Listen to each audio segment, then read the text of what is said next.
So it's either going to be called something, but not tax. Not tax.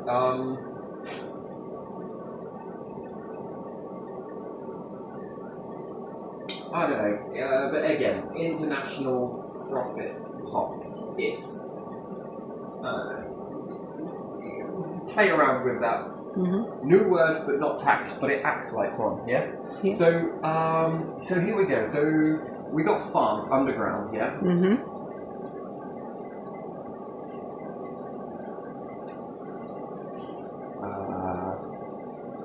Underground farms, and then the water system, which is collecting rainwater to convert back into flushable water, let's say, just different stuff like that. I don't know what to call that now. I don't know, whatever.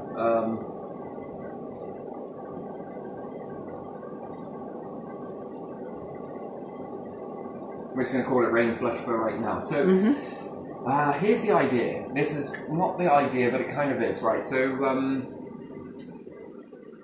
again, nations would need to probably get together. I mean, because then there's more eyes on the profit pot, let's say.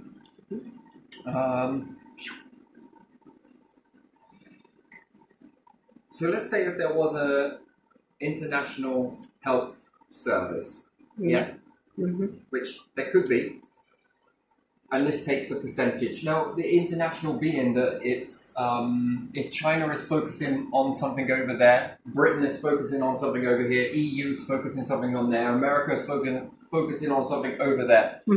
But all of the resources and learning gets put into the same, basically the International Health Service. If there was a way to support this via an alliance of taxes, yeah? And how does that look? Sort of like, I don't know. So let's say taxes is really quite the word, yeah? So we've got what each nation charges as a tax. Now, what do each nation have? Well, when we look at the EU, UK, and a few other places, there is like NHS style.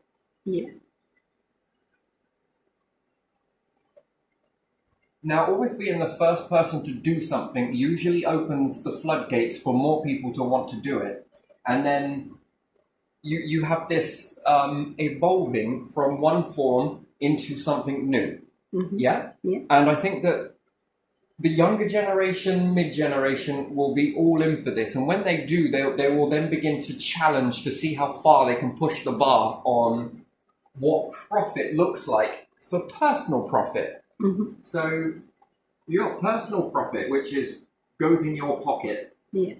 But rather than making billions, millions, trillions, it goes into here. You've got enough, more than enough to live on with X, Y, Z. You don't need trillions in your bank account. And this is the sort of new thing. Now, why would you want to do this? Well, we've got like NHS. What about environment? So, Environmental Protection Agency, isn't it? Environmental Protection Agency. Anyway, let's just say that it's something along those lines. What else? Tech. Tech's always very good, isn't it? We also got schools. Education. And college, and university. So, and again, do each nation, do they all have the same sort of pot to put into? Some nations offer free university. Now, technically this wouldn't be free because yes, there would be a tax. Well, like free, like you don't have to go and pay again. That's what I mean. It's paid from.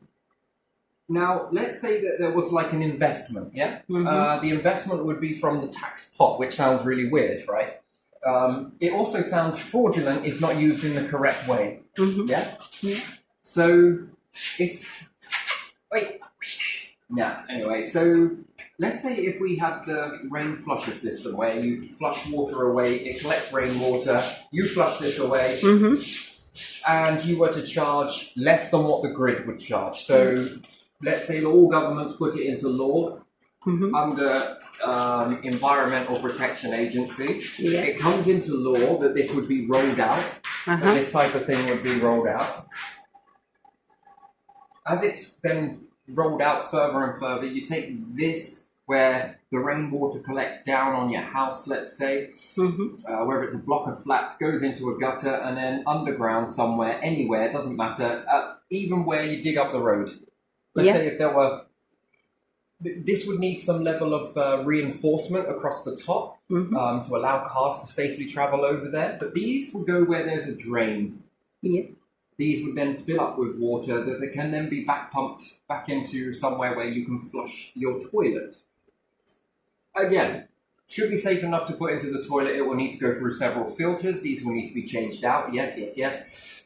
And these can be put on individually inside houses as well. Yeah. That collect from the gutter. But bigger, they go into underground areas. If houses were built with this in mind, it would then fill this up before it overflows, so that it doesn't overflow. It then goes off into the usual soak away drainage system. Same with this one. It will fill up to a part, and then it will go off into the drain system. Now, or river, X, Y, Z. Now, there are things like pollution and different things like that to understand. So if it goes through a filter and it adds, like, I don't know, a minty type naturally smell come to it, rosemary, it doesn't really matter. Anything that can be added to this so that when you flush it, one, it doesn't give you a bad color. Two, if you had a bleach block in your toilet system, slow dissolving, much like you have in swimming pools. The blocks that you can get that float around your swimming pool that keep the chloride levels up, different things like that. You would have one of these in your toilet so that when the water is sat there for next time, it's, we're not going to go green, we're not going to have any strange staining, and even if you did, who really cares? Every time you flush, you are saving precious water, which again goes back to protecting the environment, which is quite on form right now for the younger generation. They are really moving towards this. This is what the type of things that they want. Every time you flush it, it's not for free because all of this is going to cost money to put out there, but it's cheaper than your water. It's more expensive to use your water to flush it down the toilet, but this one, lot cheaper. And every single penny, so every time you flush, they'll think positively that they're doing something for the environment. And that money that starts to build up, and let's say we're in every nation, that money that starts to build up, because each year it would have to inflate in order to make better sense for people's wages to carry on building this. Once built, it needs maintaining. This stuff ain't free, but actually this goes into the international profit pot. Now, what does this go off for? Anything. Doesn't matter. Anything. Anything. And then this starts to put where, let's say, your .govs look after this. Now, this trickles back into your nation. Right? So if it's divided up at the end of the year. Now, let's say if we make an underground farms and they take off. Brilliant. To the point where they're space worthy. To the point where they can orbit the Earth. Now, one thing with this one where you flush it away, you are not only saving water, precious water, yes. In essence, you are cleaning with the bleach block rainwater. So again, you are removing debris from it as well. It's not the best in the world, but it's better than now. You are adding separate amounts of water to the system that's already going to be pumping out into the ocean anyway, eventually, once it's cleaned or however else it's dealt with. But you're not using tap water to do it. Tap water begins to save, so you're saving a precious resource. And you are flushing one that, quite frankly, would usually pour out across a road and then make it into a river. But if we start to collect this, we also limit the impact of flooding via bursting riverbanks. So when we build cities, towns, and everything else, they've got a fast track to the rivers. That's technically what's happening is then the river starts because it's raining, and let's say the rain cloud is going that way. And each time it hits, it doesn't matter where it hits, there's a fast track into the river. So the river starts to expand,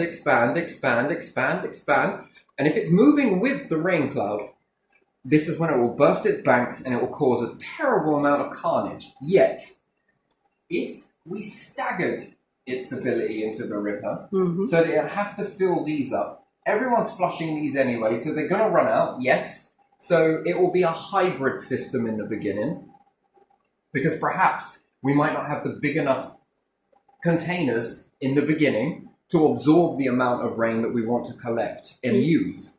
So in the beginning, it will be hybrid. It will be 90%, 50%, 60% of it will be rainwater. And then what? Let's say if it was 60, 40% of it will be fresh water, your usual tap water to fill this up and take it out. This prevents flooding. Therefore, risk of flooding, risk of losing your house or having damage to your house, this protects you against this, because these are going to fill up and a limited amount. So if this was, let's say, 1,000 gallons and you got these all dotted around the city, right? And these fill up, and usually 1,000 gallons, 20 make it into the river. Now only 20 is going to make it into the river. Much in a staggered way that it used to happen. Well, when you think about it, before towns and cities were around, you had like trees, nature, mud, which was highly absorbent, act like a sponge. Technically, you want to think of this as a sponge. It would absorb that water, hold on to it. And what's more, even if the water did get out, it took time to make its way to the river. It'd get there eventually. And yes, it would swell up because of the amount of rainfall, but it would then release it like a trickle. So if you fill up a pot with soil and all different medium, and you tip like a jug of water in it versus a jug of water in gutter pipes and drainage, which one do you think will make it through quicker? Well, the one with the soil in it will drip it out. First it comes out quite a lot, but then it trickles. The other one, that's 100% near enough. That just goes straight into the river. This can cause it to burst its banks. It's not a problem. It just means that we can adjust this. Now, when designing this, which was, I don't know, maybe 2 years ago, a year ago, give or take, it's probably a little bit longer than that. And when making this, it had to come up with a concept that if I was to build this, there wouldn't be, although I would say, yes, you're a CEO, blah, blah, blah. Yeah, I wouldn't take the money, all of it. I'd take a little bit. It'd be a bit like the Red Cross approach, you know, where they, no, it's not that one, is it? I don't remember. Salvation Army. 97 pence goes off towards this pot here, and then a trickle of it keeps you tied over so you can carry on doing this sort of thing. You know, you got to live at the end of the day. You got to be able to pay your rent and your bills and everything else. And if that props you, that's more than enough for me. That as long as it's propping me, I can get on with this. And the rest of it goes into this pot that, one, goes across schools. You're helping into better schooling. You're helping into better technology, which is this type of stuff.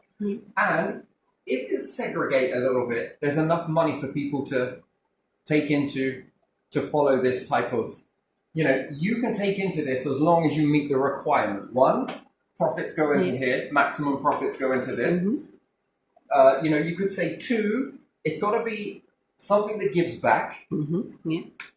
Once this is lifted, it then goes into the government collected pot, yes? So we'll just put the coal pot. So that then they take over and maintain it. It must not be sold to anyone. No one private is going to be sold this company and then they stay on the top of it and cash in off of all of the money. No. Every time you flush, you are saving the environment. Every time you do this, you are beginning to rise up. Now, underground farms. Let's say we start to do this here in Britain, EU, anywhere else, right? This company starts to lift. Oh, and mind you, anyone that works in these companies as well are also putting back, giving back. They are, yes, receiving a wage. They're not doing it for free. Absolutely not. But going to work knowing that you are doing more, you are doing a public service just by getting this job. So with that being a public service and everything else, you know, you are going on to help more. It's going to leave a legacy behind all the work that you put in. Now, underground farm, along with this, let's say we build a load of underground farms, they become very successful, growing lots of food inside them. I mean, multiple floors, let's say. What a place to work. Number one, surrounded by all of that nature, that enclosedness. It's like summer all of the time. I mean, that's going to be, just to sit here and imagine it is one thing, but to see it, I don't know if my mind will just be sort of, this has been big dream, this one, because it's got a lot of plants in it. You can do florists also. That's very nice to have fresh plants at a really good price.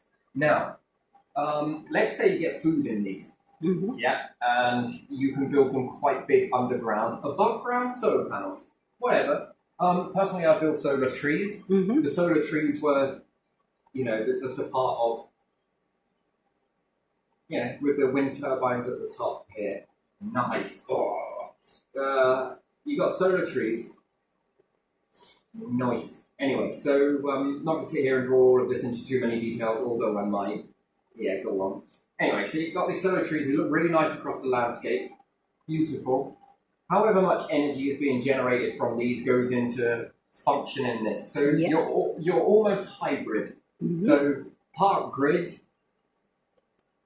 don't know if that's right, but however, part grid, then you've got your solar field on top, which utilizes the land underneath. So you're generating energy. This is generating energy. And then this has got part grid, part this, wind turbine. And you are utilizing the land in such a way that this is beautiful. Think about it though. The food that starts getting generated is then sold to supermarkets. Yeah.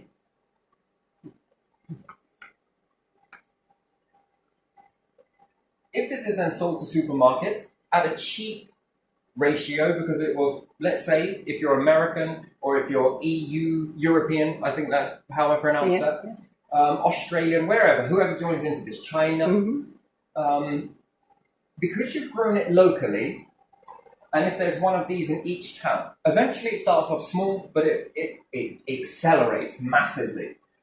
The food will be cheap because it hasn't got to travel very far. You're utilizing the land anyway. Whoever owns this land knows that you're in more profit than you can ever imagine. But personally, if I could, I would buy the land. Put the solar panels on the top. Again, this is an awful lot of money. This is a lot of money. Not being in lack mindset, realistic mindset. This is quite expensive, but the return is the thing that we're after, that rising. You're generating power. Okay? And the reason why I'd say I'd own the land is because, with that energy that's going to the grid, it can be slightly cheaper, not by much, but slightly cheaper because it's got to make itself back, Slightly cheaper, but any profit that comes from that goes back into here. Okay? Any food that's being sold to the supermarkets, it's not going where it's going to stagnate in someone's bank account being pass. But what is the point? I don't get it. You've reached the peak of the pyramid. Yeah. You've been very successful. You've started with, a company from here, and you have climbed the pyramid and you've reached the peak. As a supermarket, what more can you do? Probably not a lot. Then the money starts to go up and up and up into a bank account. Just one person, it's not flowing. This then makes it harder and harder and harder for the people that are living. It makes it really difficult for government to function because if you're stacking this money, where is this flow ratio? We need currency to start acting like currency. It needs to flow. As Tim would say, it needs to flow. Took me a while to understand that, but I get it now. I believe I can get it. If it stays here, and I'm not bad-mouthing any supermarket, no. It's that you've reached the plateau. Yeah. If it's sitting in a bank account, I technically call that waste. Waste. Yeah. It's going to stagnate. It's not doing anything. It'd be far better if this went into this pot and stagnated, because it can go back into NHS. It can go back into this. It can go back into this. It can go back into this, bettering this system. It can go back into this.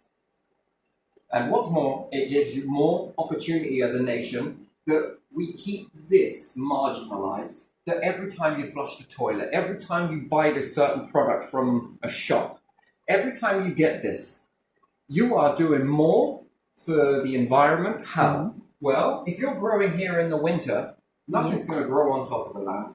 Yeah.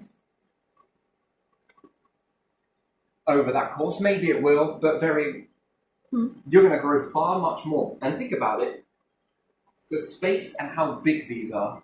And you know what it reminded me here? The king likes plants, right? I think that's a passion of his. If it is, could you imagine walking through this in your nation? Be like, yeah, this is what we built. You know, and opening that with the scissors, being the first one to open it and sort of like, yeah, that sort of should align to your interests, which I feel that, yeah, the plants. And think about it. This is times each field, right? So you've got 1, 2, 3, 4, 5, 6, 7, 8, 9. You've got 9 fields, technically 10, right? Yeah. You've got 10 fields generating some energy in the winter. A few turbines in there as well, just for winter. Might as well. Yeah, might as bloom and well.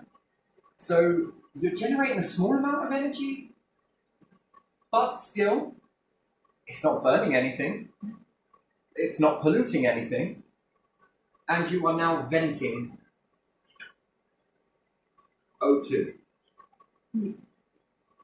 We're bringing in CO2 in order to sustain the plants, times 9, because inside there are 9 layers, the top one's the 10th. And you are now beginning to really emphasize this. And it doesn't have to be backbreaking for everybody, which it doesn't. If you think about it, going green is quite a challenge. I think it's turning out to be quite a challenge. Doesn't mean that it's impossible, but this way ticks so many boxes. So, are you generating decent energy? Yes. Are you generating food when usually you'd have to wait until next season? And then I wonder how much health improves with that. I'm not saying that there is a problem with it, or there is. Some supermarkets, is it right? I don't know if this is true or not, have massive warehouses full of apples and stuff like that. Okay, so what about if you didn't need that warehouse anymore? That must be saving the supermarket something, because you're guaranteed to get it from here. Yeah. Pick it straight off of the tree. Perhaps you can shrink down your warehouse and expand more of your shop. Why not?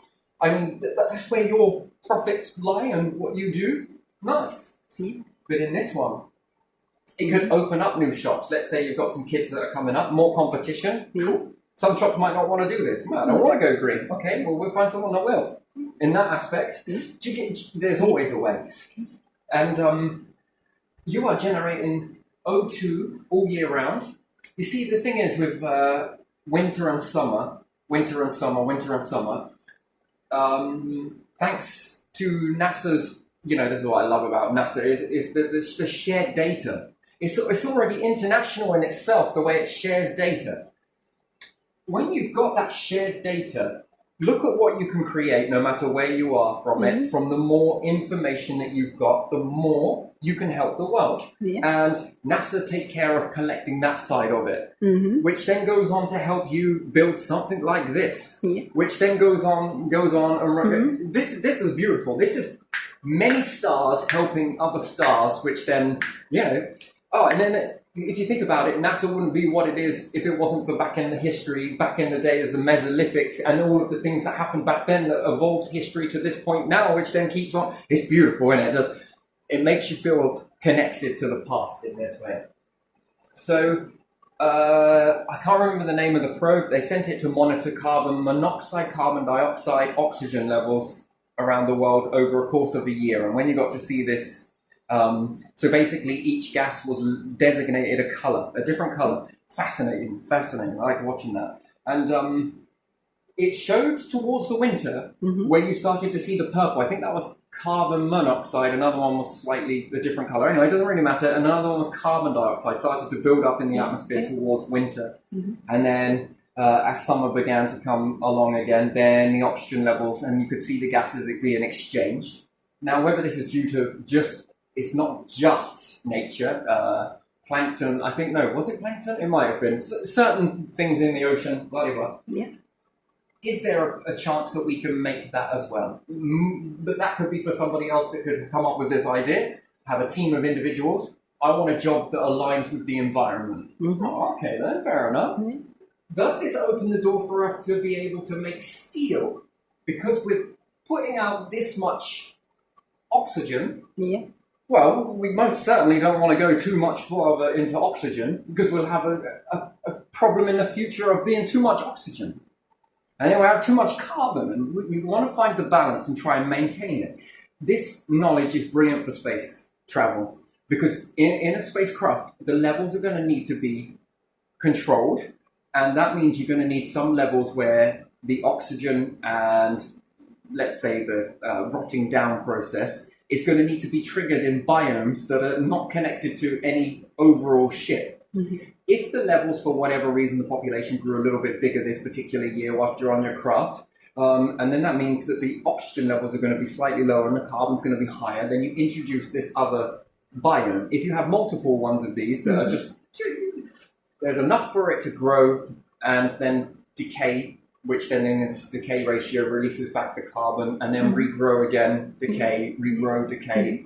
Nature will get on with that itself in that biome. But when you need it, it's there just to quickly, okay, we're going to be opening up this one's going to start flooding in, among other things. But again, it's going to bring in all of that fresh oxygen, and then there's more to convert. Okay, if we're going to convert this, shall we start growing some food there? Because obviously the population's grown a little bit bigger. The food might start to, this is where it starts to help, Everything's got to start somewhere. Baby steps into the bigger steps, which then get to the, more space.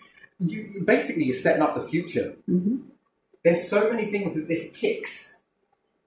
And again, we're going to need not more CEOs. We don't need more billionaires, trillionaires. Got enough. We need more of these pots that go into a stable fashion, which we can say are governments. Yeah.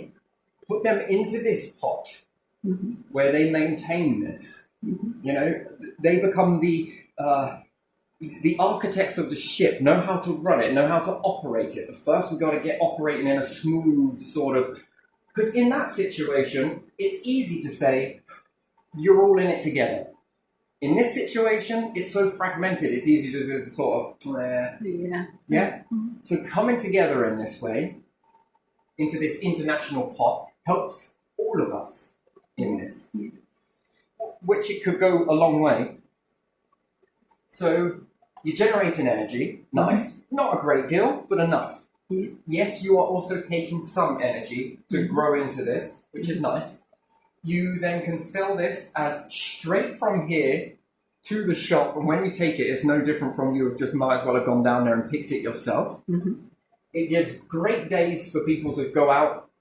Perhaps it's not a great summer, it's raining or whatnot, and even during the winter, go down and pick what you need. We'll wait you when you come out. A whole brand new type of shop, right? Incorporate this into a shop. I mean, fresh as you can get. No chemicals, no this, no that. As close to nature as possible without, you might need some to keep the bugs, different things down, keep those limits down. Technically, you shouldn't introduce any to it because it's separate.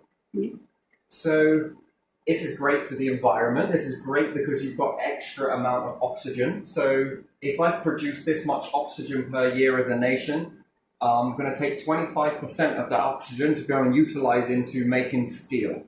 Or I'm going to heat this up because we will recollect this back again into growing the food, and then we'll vent more oxygen in the process of doing that. If every nation started to do this, there wouldn't be an issue with carbon because you'd be a bit more aware.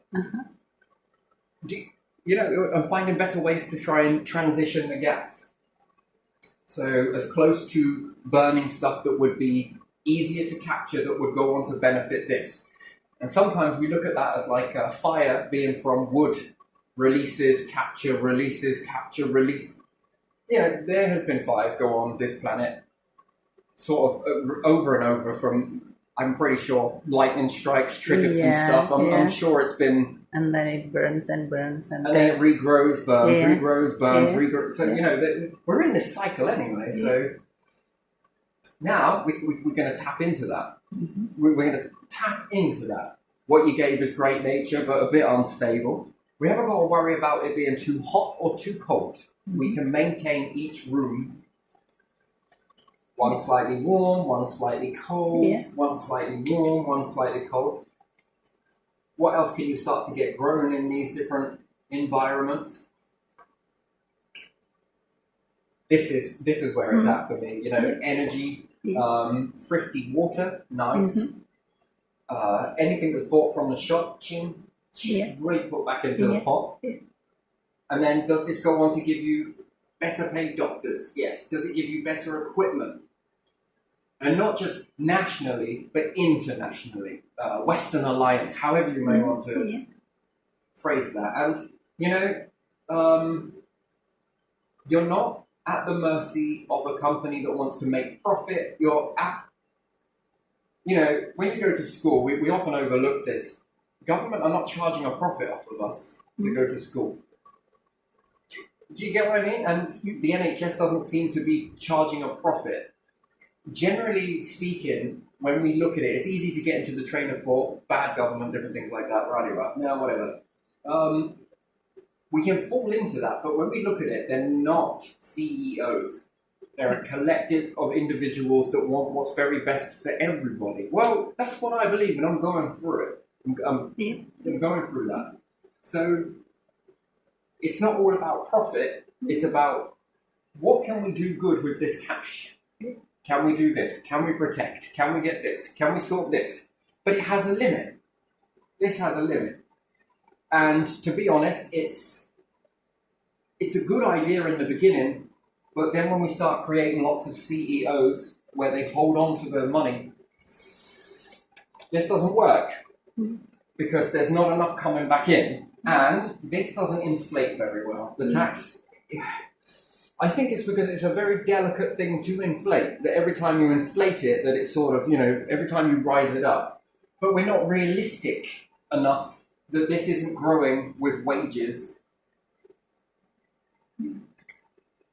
Yeah, it's not growing enough with wages and inflation, and therefore somewhere along the line you start to get this sort of, things are going to go bust if it carries on because they need to raise it in a way that's, but if this was to be kept the same, maybe with the few, you know, because this is going to take a while to get up.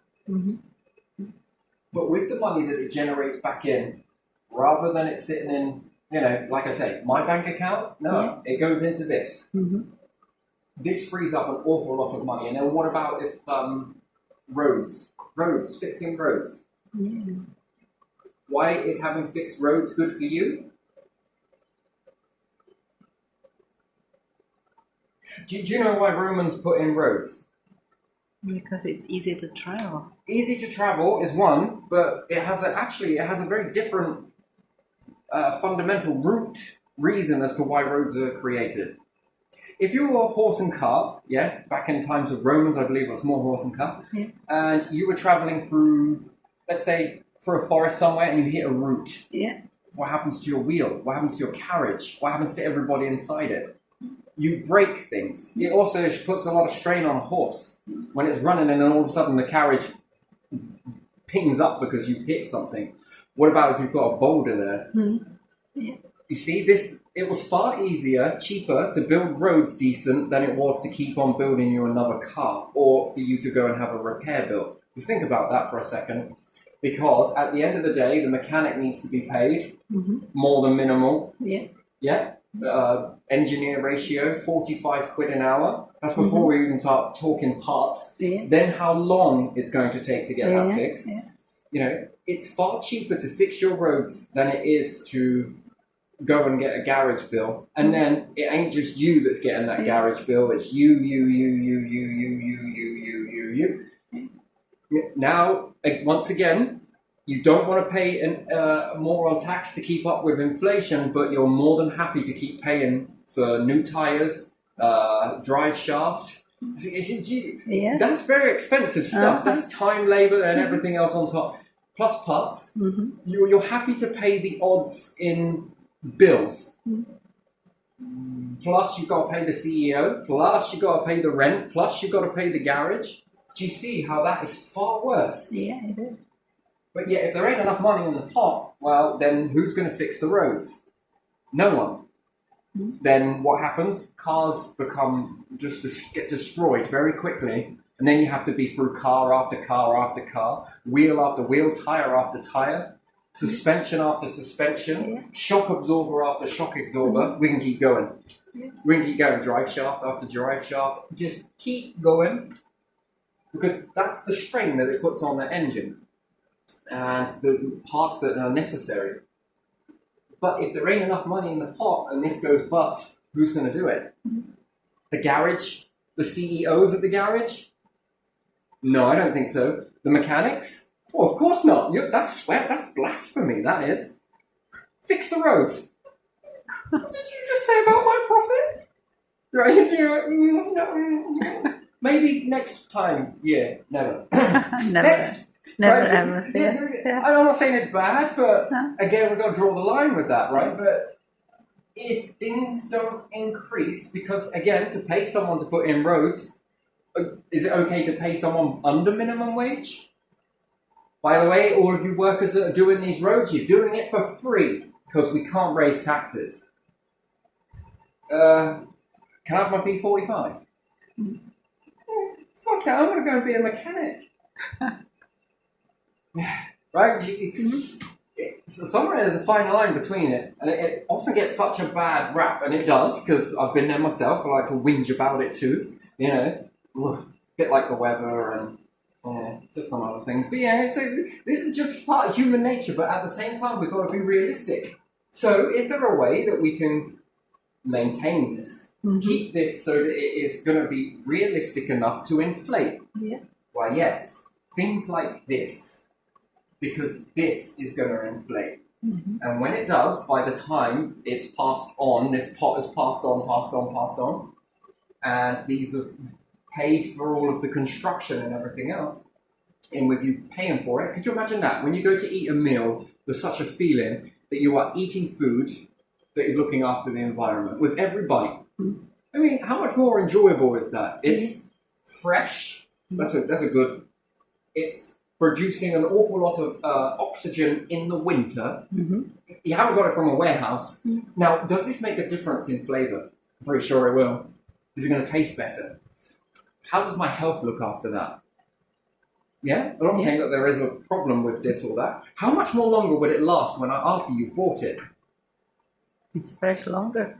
If it's that fresh, how much more longer can you keep it in your cupboard? Do you need to keep it in your fridge? Keep it out on the side, it'll last months.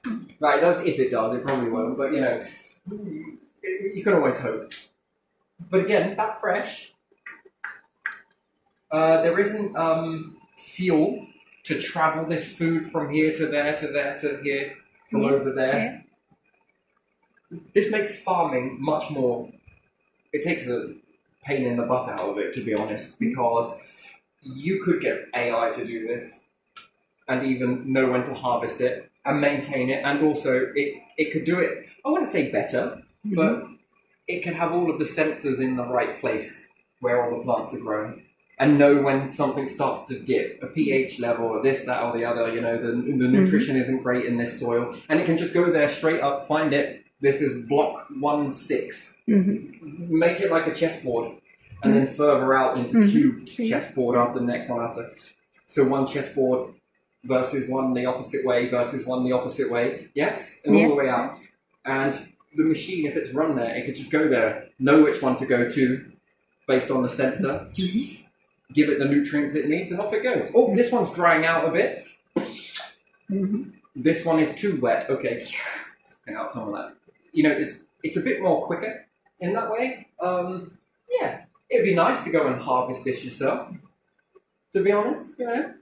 Smell great, wouldn't it? It makes you feel good. And especially if it's in the middle of winter, this will be good for people with depression. I'm almost sure of it. It will boost you. And what's more, you don't need many people in there. You're not going to get wet. You know, you're going to keep dry. You're going to keep quite nice, actually.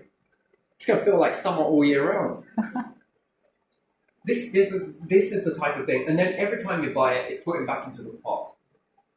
So when we cover tech, we're sort of talking as well that some money can be put aside for this. Yeah. Then as time goes on, well, I think that it would be, and I say think, but wouldn't it be nice to get rid of this altogether because the system is supporting itself based on these collection of things that are stowed with, let's say, we take the House of Parliament here. We've got many different members. You've got House of Lords, different things like that. And it's all of these people come together in order to maintain this wheel, to keep it going. Yeah. And then how much more can you get collected in there? And then this becomes the main function. And then there is also, because we've got to be realistic, in order for these people to be able to maintain this, there's going to need to be a wage. Again, it's going to be there. Yeah. One that is going to increase. Because all of these things are going to increase and keep up with inflation. Yeah. And therefore, it won't be called that. It won't be triggering anyone because it's going up year by year anyway, naturally. If y'all want more wages, then these things need to increase too, because where do you get the wages from? I don't know if it will end this, but it definitely puts it's a starting point, isn't it, really, for other people to sort of be like, I want to be like that. I want to do that.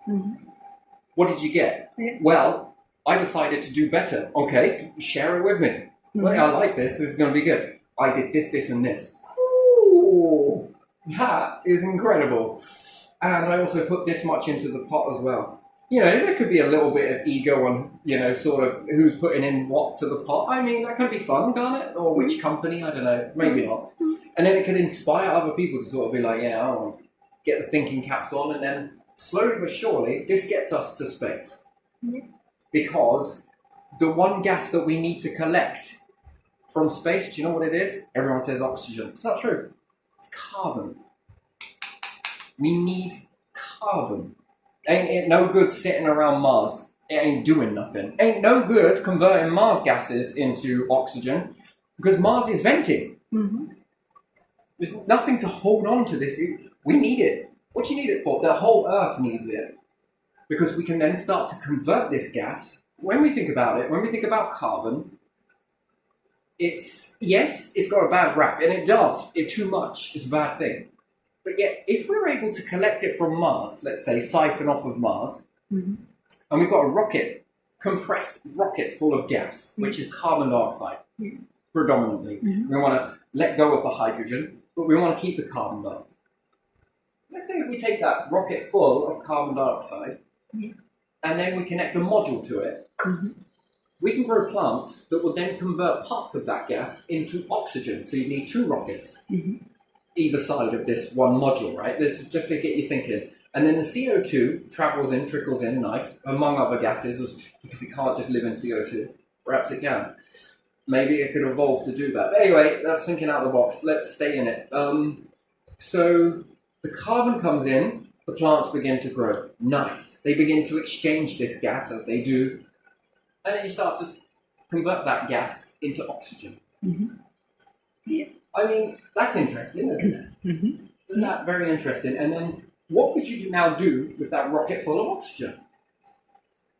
Well, you could release it on the Earth, but that seems pointless. You'll make more pressure on the Earth. It'd be good for water, I suppose. Depends on what you were trying to achieve. Or you could keep it in the rocket, but again, it's risky out in space, because if it gets hit by anything, it's going to start venting. So you probably want it to stick to something where you can get it. The moon, perhaps. Small amount of gravity might just hold on to a slick of oxygen if a micrometeorite was to hit the rocket rather than space. Because if something hits that, it's going to... See you later! It's going to act like propulsion. Perhaps. But still, so if it landed on the moon, could you then take these rocket fuels that you got, which you took the carbon from Mars, converted the carbon into oxygen on the moon, and land these on the moon, and then you've got loads of these, so that if you built a rather large module, you could then start having habitats for humans. Closer to home. You ain't got to risk travelling all the way to Mars. Why is it on the moon? Wonderful. It's there, it's closer. decent on Mars, I suppose, but again, if we convert those gases into oxygen to make another Earth, it's not going to be very long that you're going to live there. And again, it almost seems like it's pointless to recolonize something else in that manner permanently. It would probably make more sense, and it would be more cheaper and more go when the iron's hot, I suppose, to build a module now, not after you've reached Mars. Let's go on Mars, and Mars is leaking its gas slowly. It'd be finding carbon, water, and if that is carbon water that they stated on Europa, I mean, that information will be coming in soon, I'm sure, from NASA. Yeah. That's important information to know. It's interesting to know. If it's salty, it's great, because we can get it closer to the sun, and we can then evaporate that, make massive salt crystals, and collect the vapor and distill it this way using the sun. If you are growing food in space, you can use the sun to cook the food. Sun-cooked food, ready meal, with only fresh ingredients. As soon as the stuff was grown, it was sliced and diced by AI and then slung close to the sun, minus the radiation. But close to the sun, cooked up, brought back, here you are, veggie hot pot. It's so fresh. Frozen fresh. Space frozen. Solar cooked. What about metal companies? Go and cook up metal by making something that was, capable of focusing the heat on the area that you need it, and being able to smelt metal, forge metal, shape metal. Yeah.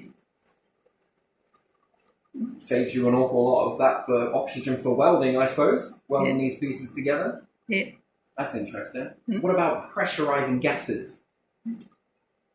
It would be very interesting if we could pressurize carbon into oxygen by using the sun and getting something that flies through the sun. Not all the way through, but just skim it. Getting closer and closer to the core, we might start being able to take some hydrogen from Jupiter, because that would be a thing. You see, this is where this sort of stuff can lead in the future, yes? Yeah. Someone else could come with this type of process, and then it becomes, the tax pot gives you the sort of money as long as there's a guaranteed bill from it. If you walk away from the project, they can find somebody else to continue on the project, which is great. Stops anything from being wasted in that way. Can't have it wasted. But let's say we got the sun, right? And we'll do it into a few layers. If you've got something that was capable of flying into the sun, let's give it some movement trails on it. And in here, you had some hydrogen. Now the art is that this is going to travel through this layer here. You might, and come out the other side without it being cooked, but you get the heat and the pressure. This gas is going to, and then you'll need a new chart. Because the one thing you need to compress gases together, especially if it was just one gas, let's say hydrogen. If it's skimmed here, you've got heat and pressure, you might make helium. Yeah, due to the heat and pressure and how long it's in there, you might be able to force those and without melting this. The gases in here might compress so much that you change the gas that goes in to what comes out. Then you get each different one gives you a different chart as to how far, how fast, and how long it needs to go through. Using the sun to, well, let's say if you could turn hydrogen, you get it from Jupiter.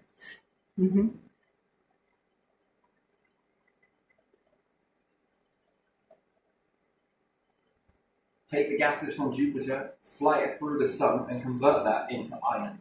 It would be the... Could you imagine that? I mean, it would be so unbelievable, wouldn't it, to think that you could do that, but technically that's what the sun is doing anyway. But more closer to the core, where all of that pressure is, plus the heat. You're going to squash this gas down into And perhaps it starts off small and you only get a few pellets inside there, but still, a few pellets go a long way when we collect up these pellets, because you can just leave AI to run away with this constant cycling. Sure, we're going to lose gases on Jupiter, and hey, we've also got Saturn to think about. Yeah? We've also got Saturn to think about. Well, when you've got that, that's a lot of gas. Think about how much iron you can get from that. And depending on where you go, you could put in CO2 and is it CO2 and then come out with oxygen? Mm-hmm.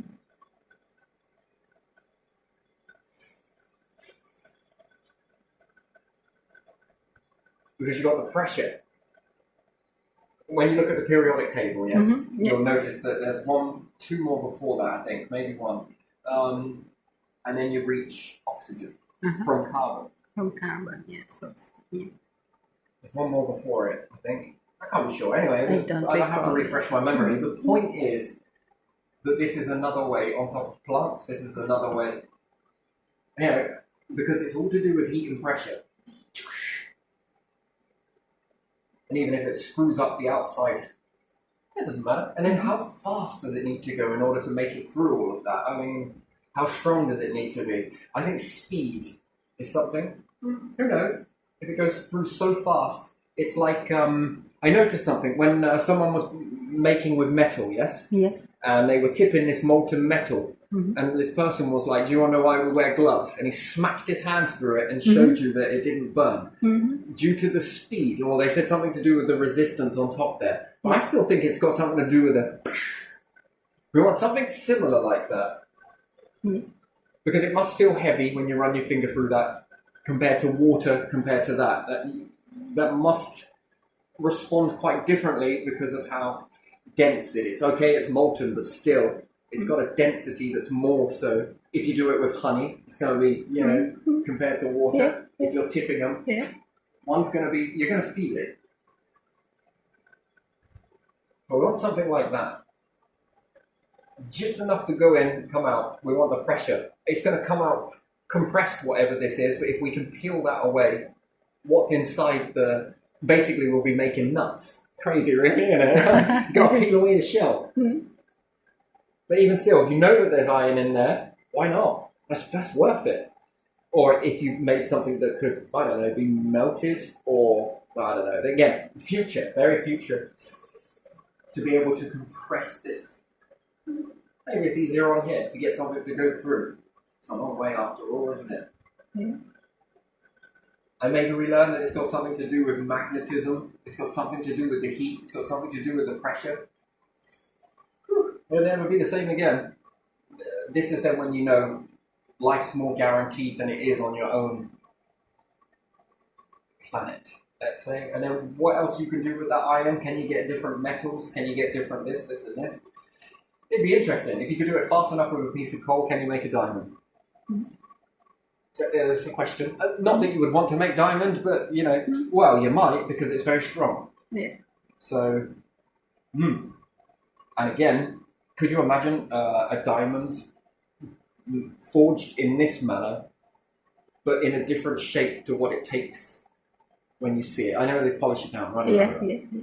But could you imagine it like as a pane of glass, as opposed to, you know, its fundamental shape? Then what happens if you hold it up to the sun when it's that big?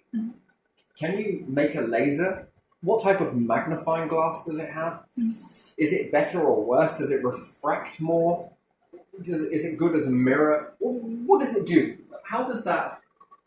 Because again, if you could make diamond in that way, I put it in the farms. And the reason why I put it in the farms is because you want that light not to absorb in anything around the sides. The place you want that to bounce around is in that area. God, it'd be quite a lot to look at. But you want it to go into the nature. Because the more it gets, the more it can do. More leaves I'll have then. You want it to take up that space, I think. But again, lots of gases, purified water, remove salt. There's a lot you can do with this type of process. Playing with the stuff. Then this puts the need on for future generations. They might need one of these. Then you begin to really play with the gases. Then you really begin to go somewhere. And if there's money in a pot, the governments have taken care of this type of steady, and it inflates with possibilities are endless, aren't they? Yeah. You think about it. These are your possibilities. I mean, it doesn't stop here, does it? No. It can go off onto other things as well. Curing cancer, dentists, technology, schools, roads. What else? Housing. Houses.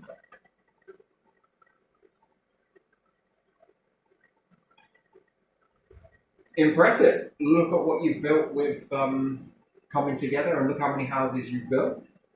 Now, how many space houses can be built? Okay, it might not be realistic right now, but as it starts to, everyone's starting to reach for space anyway. Imagine having a house there, interesting, or on the moon. Experience so many days worth of darkness, so many days worth of light. I mean, just to experience that would be very different. Quite calm, quite peaceful. Interesting. Well, Yeah. The farms, fresh water, water purification systems, being able to purify the waste so that it doesn't end up in the ocean. In the ocean, yeah. Again, better for space. Yeah. It's a shit job, but someone's got to do it. Yeah. Literally. So, It is. you know, finding a way to purify all of this really helps. Helps to recycle the pot once again. What do you do with this excess water? Well, who knows? So, yeah, there we go. So, laws. Yeah. Be interesting then. These things can be put into law. I think, you know, eventually some of them will need to be in some way. Yeah. The law that protects the pot, protects this, protects that, protects. Because, yeah, some people might have an agenda to make money in their pocket. Yeah. They might not like this because it becomes a new transition. We transition from one sort of existence that served its purpose, and perhaps it will continue. But there's room, there's competition, there's this, there's that. I mean, it opens Pandora's box up to allow currency to act like a current and flow from pot to buy resources, from pot to buy resources. Can we get out of debt this way? Yes. Can we get to space this way? Yes. Can we build houses in space? Yes. Can we purify water? Yes. Can we grow our own food in space? And can we stay there long periods of time? Now learning to convert all of this from one to the other. From one gas. We breathe this one, utilize it, and then it goes off, and then it grows some food, and then it comes back as oxygen whilst you eat that food, and then let's say you waste products, then go back into regrowing the food, and then it comes back, you eat it, waste it, it goes back, the waste from the waste products of your breath, the waste products from your urine, the waste products from your feces, go back into this to regrow, getting into this cycle, tapping into this, one cycle to the other, whilst getting healthier. Will we live longer? Will we be able to get closer to the star? Can we figure out the star? I mean, it's very next level, I understand that, but bit by bit, I don't think we get there on the current model. No, because there's not enough to go around to people. Yeah. Do you know? There's not enough to sort of... Yeah. And then this helps with land, utilizing land wisely. And then if can this be built as a skyscraper rather than a field? We have part underground farm, part houses, and then on top of the, let's say, skyscraper, then we have the solar panels. Let's say. I mean, maybe it doesn't utilize a lot, but again, what happens if you have loads of solar trees on there? Get in the right position and have these so that they all turn, the walls, they rotate. I mean, probably won't be great if it's windy. You never know. You never know. But again, trying to utilize that, even if there were vent blocks in between, the wind usually blows this way, you know? having some turbines inside there. I mean, it could be quite noisy, but you know, got to start somewhere. Some experiments like that, or one big one that's, you know, perhaps it won't go into the building. I don't know. Maybe it will. Have them on the side, or like I said the other day, with the windows that have solar panel shaders come down. You know, as opposed to curtains or transitional lenses, it has. You might as well, because that utilizes once again that space, that light that you don't need, as opposed to just shading it. That's wasted. That's one way you could deal with it, or you could shade it with a solar panel at a certain angle. Benefits you, keeps you cool, but it also, while being cool, you're generating energy. Well, that can't be bad. That's pretty good. If you're in space, you're not going to have transitional lenses, are you? No, you're going to block that stuff with solar panels. Why? Because it makes sense. Yeah, and if it's lifted, well, let the light in. If not, not today. You'll find that people will start working nights with that, because they'll want the shaders down all through the day. So, you know, they'll probably sleep through all of that and then go to work in one of these underground farms and get the daylight. Feeling jet lagged? I know, these are brilliant, aren't they? You know, after a few months, have double summer. Yeah. Work below ground during the winter months. And then if you're living in a skyscraper with solar shades down, you'll have them down most of the day, because you want to sleep in the darkness, maybe. I mean, get up, go into your summer habitat so you don't... Yeah, you'll feel like you're abroad. Then, as summer starts to transition outside, because you know you worked in here during the winter, you get to go and get your shorts on and your Aussie hat with your corks around it, and then you get to go and work in the fields. Maybe, if that's your thing. Chase the sun all year round. I wonder if you're really happy based on that endorphin rush. I wonder what that is all about. Yeah, does this improve mood? Does it boost morale? Does it make you a happy person? More happier than usual? Well, must do. You're doing a lot for the environment in this sort of situation. And just by living, look at that, just by living, working and doing the things that you love to do, look at what you're generating. Look at what you're giving back. You're hardly leaving a carbon footprint. You're leaving a green one. Well, that's a way to live, isn't it? Maybe already feels good already, but you know, yeah. And then this can really grow. You know, can you put skyscrapers on it? This works well for China. Yeah. You know, where do we build? Where do we grow food? Where do we generate energy? Oh, this works. If you can achieve this, while you're paying a rent, yeah. You're having a space of your own, but you're also having an equal space of nature. How much of this oxygen is enough for you to sort of breathe back this gas? Just by you, let's say you go to sleep in the building. Just by you breathing at night whilst you sleep, your breath is being converted into food. And its breath out is being converted into your oxygen so that you can fall asleep. Life doesn't get more stranger than that now, does it? So that even while sleeping, you are going into this cycle. Not only of a sleep cycle, but also an exchange of gases. That's very strange, isn't it? Yes. And then we'll wait for the NHS to create a lung that's one's carbon, one's oxygen. Well, that is what you want, right? Is it? Well, could you imagine that? Taking one breath when you were born and then shutting off the valve and being able to breathe back and forth. Yeah, speaking would be something, but just think about it for a second. That the air from one to the other is enough to exchange the gases. I mean, it'd be very complex, but if you could make avatars and design bodies and figure out soul capture right in the future, right? Let's just say it was possible, and you were able to do that. Wouldn't you build a body that was capable, help with AI? Yeah. I mean, that would be interesting, wouldn't it? Yeah, that would. breathe from one to the other. Talking would be something else. So you need like a little pouch just to fill up air, just to say a few words. But you wouldn't actually breathe anything. You just use it to talk. Let's take it and then on just one breath, back and forth. No? Yeah. That's like having never needed to drink again. Because you've made an organ that was able to clean itself. So what you drank one thing, one cup of water, and that would be enough to circulate forever, always being purified and rehydrated, purified, rehydrated.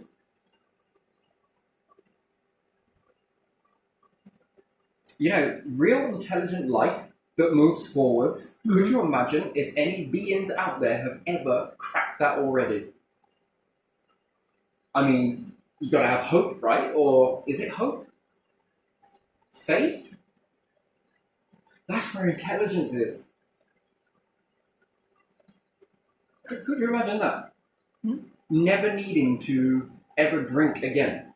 Okay, might not be the greatest thing in the world, but if you think about it for a quick second, you wouldn't crave. No more impurities. It'd be tailored to you. Then the oxygen-carbon ratio would be tailored to you. Yeah. Purified. How long do you think you could live like that? And how many more years does this put on a being? That's if. I know, it's a bit wild, I understand that, but making an organ that was capable of doing that, taking care of that. What happens with aging?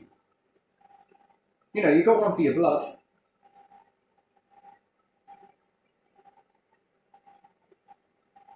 It's only a matter of time before figuring out one organ. I mean, what happens if you combine all of the organs together and their functions?